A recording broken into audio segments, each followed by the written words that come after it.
6 ডাকাতে জাগিল ধরে কখন করে চুরি। রিপু,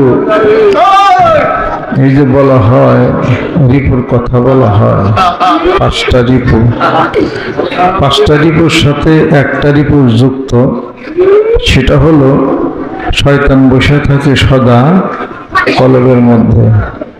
ইন্দ্রিয়, পঞ্চ ইন্দ্রিয়, এটাকে রিপুই বলা হয়। পঞ্চ ইন্দ্রিয়, আসলে ইন্দ্রিয় হলো 6ষ্ঠ ইন্দ্রিয়।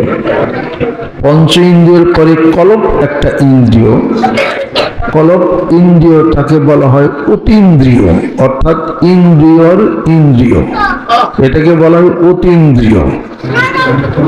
যেমন ইসমে আজম, ইসমে আজমের ইসমে আজম সেটা হলো আজমতুল উজমা। এই সমস্ত ইন্দ্রিয়র মেন হলো যেখানে জমা হয়েছে, এটা হলো কল্প। কল্প লতিফা হলো সবচেয়ে বড় লতিফা, ইন্দ্রিয়র ইন্দ্রিয়, এই জন্য এটা হলো অতীন্দ্রিয়। সমস্ত নদী নালা পঞ্চশ যা লতিফা আছে, এই সব কিছু মিলিত হয়ে এক মহাসাগরে, সেটা হলো কল্প নামক লতিফা।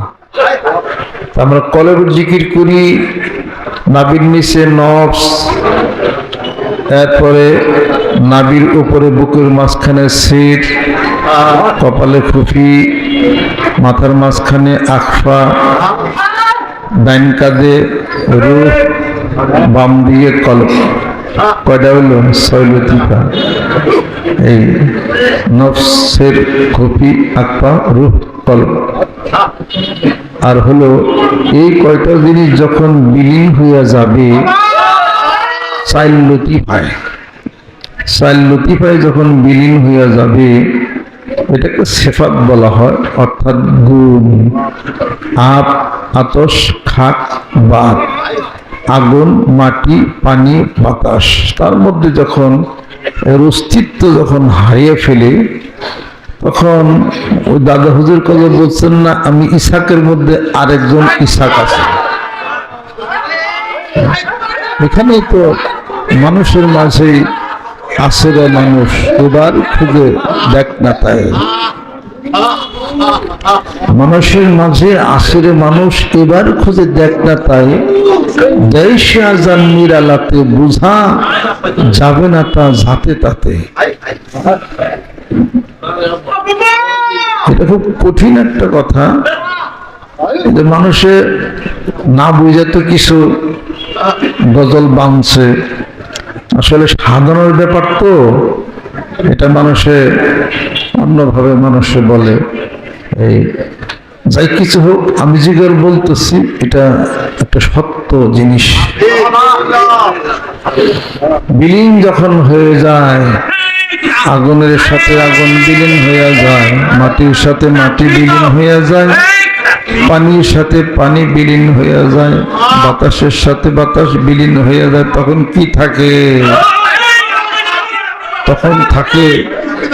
তখন থাকে শূন্য থাকে। আপনার 1 টাকা, আর তারে আর 1 টাকা, তারে আর 1 টাকা, টাকাই তো 4টা আমার। আর বাতাস, খাক, বাত, আগুন, মাটি, পানি, বাতাস, টাকাই 4টা, 4টা দিয়ে দিলাম, আছে কি? শূন্য রসগোল্লা। এইটা যখন সেবতের মধ্যে যখন হারিয়ে গেল, তখন সে শূন্যে তখন ভাসতে শুরু করে, একটা শূন্য আছে। আমরা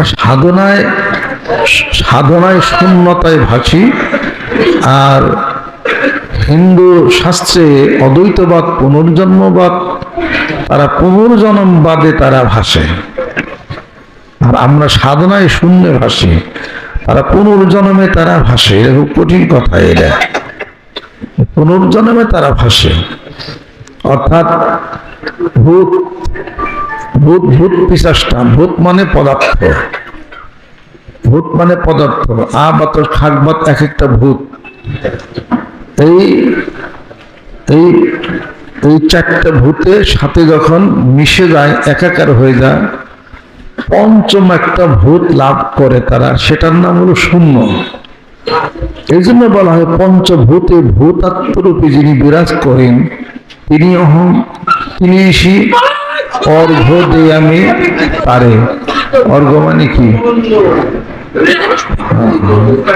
কি করি, মানে পূজা দেই তারে, পিণ্ডি দেই তারে, পিণ্ডি দান করি তারে, অর্ঘ দেই আমি তাকে। সে তো শূন্য একাকার, শূন্যে ভাসতেছে। আমরা সাধনায় শূন্যে কি করি, তারা পুনর্জন্মে তারা অর্ঘ দেয় পঞ্চভূতি। তারা কঠিন কথা এটা।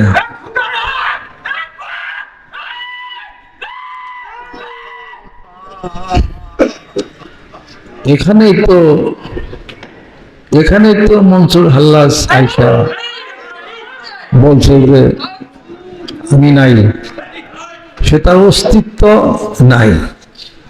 এখানে তো মুসলিম শাস্ত্রে বলে তুমি আর আমি, তুমি আর আমি, তোমাকে আমি, তুমি আমি, তুমি আমি, তুমি আমি একজন, তুমি আমি একজন ভাবি বসে নিরঞ্জন, তুমি আমি একজন ভাবি বসে নিরঞ্জন। তাই তো তুমি আর আমি, তোমাকে আমি, তুমি আমি, তুমি আমি। এখানে তো মনসুর হাল্লাজ কথা বলে শরীয়তের দৃষ্টিতে বিচারের তলে বসছিলেন। তাই তো বলছিলেন আশিক হলে মাশুক মিলে, হায় রে মনসুর হেল্লা যে আমার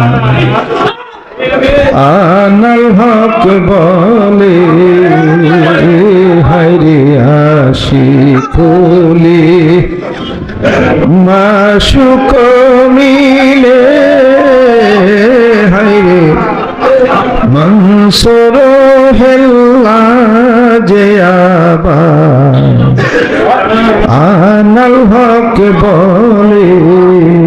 ওরে সেই মতো হাসি যারা রে,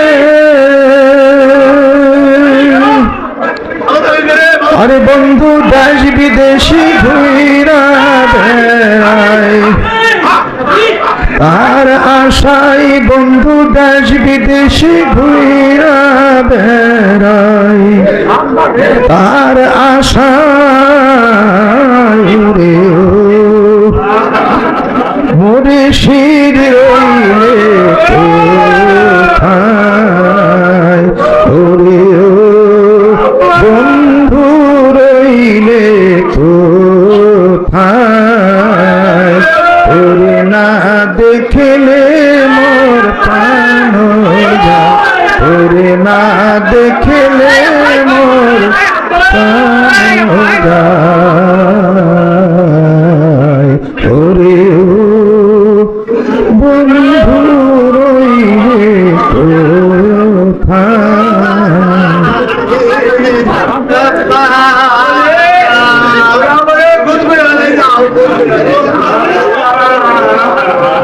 এটাই হলো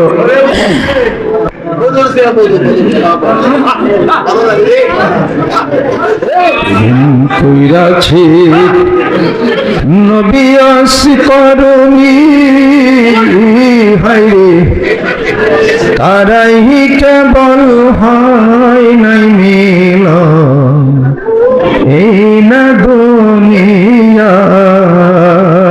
হায়রে প্রেম কইরাছেন নবী আসকরণী, হায়রে তারাই কেবল হয় নাই দেখা, এই না দুনিয়ায় রে সেই মতো প্রেম আমি হইলাম রে আরে বন্ধু পান থাকিতে একবার দেখা দাও আমায় বন্ধু পান থাকিতে একবার দেখা দাও আমায় রে ও বন্ধু রইলে কোথায় তোরে না দেখিলে মোর প্রাণ যায় তোরে না দেখিলে মোর প্রাণ যায়